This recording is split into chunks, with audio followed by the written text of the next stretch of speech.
हमारा चैनल समाज के हर वर्ग को लाभान्वित करने की कोशिश में लगा रहता है। वह युवाओं को देश का भविष्य मानते हुए उनको अधिक से अधिक सकारात्मक सोच और सही मार्गदर्शन देने का प्रयास करता है, जिससे वे अपने साथ साथ देश और समाज को भी अपने कार्य के माध्यम लाभान्वित करता है। जैसा कि आप सभी को ज्ञात है कि बोर्ड परीक्षाओं का समय बहुत नजदीक आ चुका है। अब किस प्रकार से अध्ययन कर अच्छे अंक प्राप्त किए जा सकते हैं, इसी विषय को ध्यान में रखते हुए हमारे चैनल के संवाददाता अजीत कुमार श्रीवास्तव ने श्री जैन कन्या इंटर कॉलेज की प्रधानाचार्य डॉ रुचिता ढाका से मिलकर इस विषय पर विस्तृत जानकारी लेने का प्रयास किया। आइए विस्तार से जानते हैं कि उन्होंने हमारे चैनल के माध्यम से क्या कहा। देखिए ये रिपोर्ट हमारे संवाददाता अजीत श्रीवास्तव के साथ।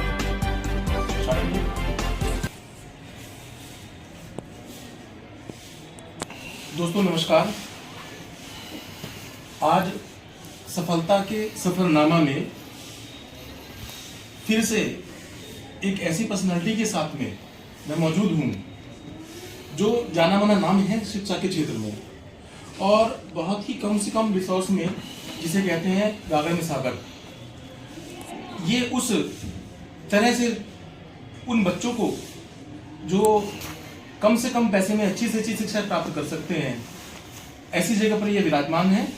और आइए इनसे स्कूल के सफल होने के बारे में और किस तरह से ये बच्चों को मोटिवेट करती हैं कि अच्छे से अच्छा रिजल्ट ये बच्चे दे सकें, उस विषय में बात करने के लिए आप रुचिता ढाका जी हैं, जो प्रिंसिपल हैं जैन कन्या इंटर कॉलेज की। और मैं इनके बारे में अपने शब्दों में क्या कहूँ, आप खुद ही बताने जा रहे हैं, तो हम बात करते हैं। डॉक्टर से बात करते हैं। मैडम, सबसे पहले आप अपने विषय में थोड़ा सा बताएं। जी, मेरी जो एजुकेशन है वो मेरठ की है।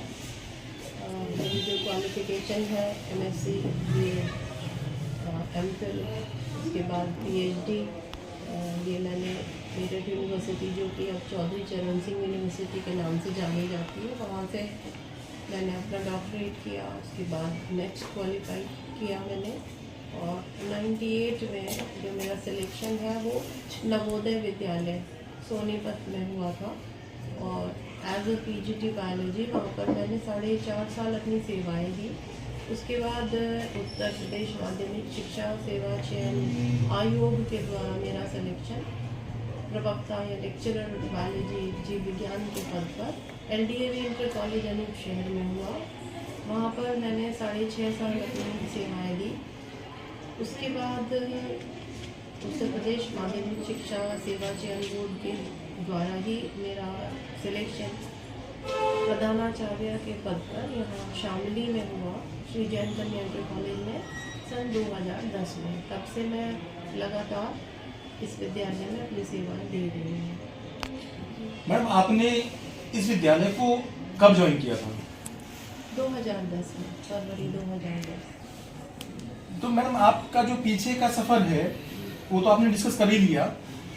उस समय और अब में कितना अंतर आ गया है विद्यालय में? हमारे विद्यालय में स्ट्रेंथ भी बढ़ी है, सुविधाएं भी बढ़ी हैं। जी जी बिल्कुल। थोड़ा सा उन अचीवमेंट्स के बारे में बताएं जो आपकी अपनी रही हैं विद्यालय की। ये अशासकीय सहायता प्राप्त माध्यमिक विद्यालय होते हैं, और ये प्रबंध समिति के द्वारा चलाए जाते हैं।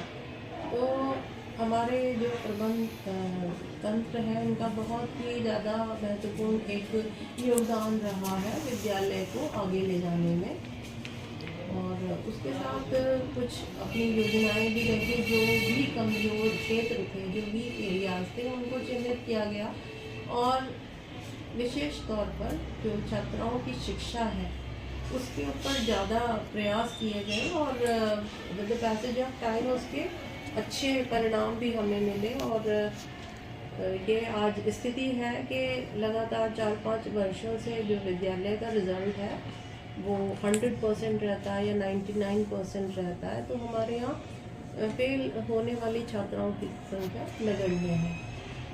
ये हमारा जो मतलब एक जो क्वांटिटेटिव रिज़ल्ट है उसमें हमें आशातीत सफलता मिली है पहले के मुकाबले।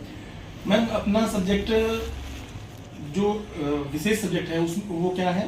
मेरा जीव विज्ञान बायोलॉजी मैं पढ़ाती हूँ और बोर्ड कक्षाओं के जो पीरियड्स हैं वो मैं लेती हूँ। और जो भी छोटे से छोटे और बड़े से बड़े जो भी टॉपिक हैं उन्हें ये कोशिश करती हूँ कि बच्चों को मैं उन्हें समझाऊँ जिससे कि वो उसको रटे नहीं, उसको समझ कर पढ़ें। क्योंकि आजकल का जो वक्त है वो प्रतियोगी परीक्षाओं का है। अगर बच्चा गहनता से अपने विषय का अध्ययन नहीं करता है, उसको नहीं समझता है, तो आगे उसे समस्या आ सकती है। और इसलिए बहुत ज़रूरी है कि बच्चे जो बेसिक नॉलेज है सब्जेक्ट की वो उन्हें होनी चाहिए। तो सिंपल टू कॉम्प्लेक्स ये मेरा अपना एक तरीका है बच्चों को विषय को समझाने का।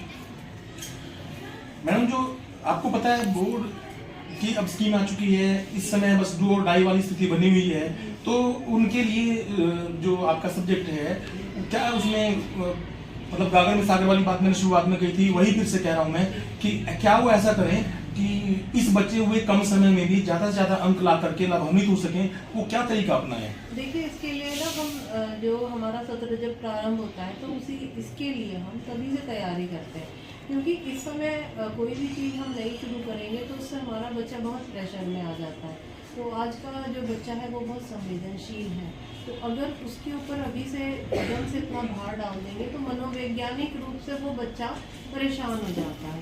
तो इसके लिए हम सत्र के प्रारंभ होने से ही अपनी एक पूरी कार्य योजना तैयार कर लेते हैं और अर्धवार्षिक परीक्षाओं के बाद हम ये देख लेते हैं कि कितने बच्चे ऐसे हैं हमारे जो बहुत ज़्यादा कमज़ोर हैं पढ़ाई में। चाहे वो बच्चे के अंदर जो क्षमताएं हैं उनको देखते हैं या कई बार उनकी पारिवारिक जो परिस्थिति है वो भी इस प्रकार की होती है, तो उन बच्चों को हम चिन्हित कर लेते हैं और उन बच्चों का एक ग्रुप बना देते हैं हर क्लास में से, खास तौर से जो बोर्ड क्लासेस हैं उनके ऊपर फिर हम अलग से मेहनत करते हैं और इस तरह के उनके क्वेश्चन पेपर्स तैयार करा दिए जाते हैं, प्रैक्टिस पेपर्स तैयार करा दिए जाते हैं, जिसमें कि उन बच्चों को पूरी लिखने की प्रैक्टिस कराएं, क्वेश्चंस की प्रैक्टिस कराएं। तो आजकल जैसे मल्टीपल चॉइस और ऑब्जेक्टिव टाइप क्वेश्चंस आते हैं, तो उनको इतनी प्रैक्टिस करा देते हैं कि वो बच्चा उत्तीर्ण हो जाता है और मतलब उसके अनुत्तीर्ण होने का प्रतिशत बहुत कम या ना के बराबर रह जाता है। तो उन बच्चों की क्लासेस भी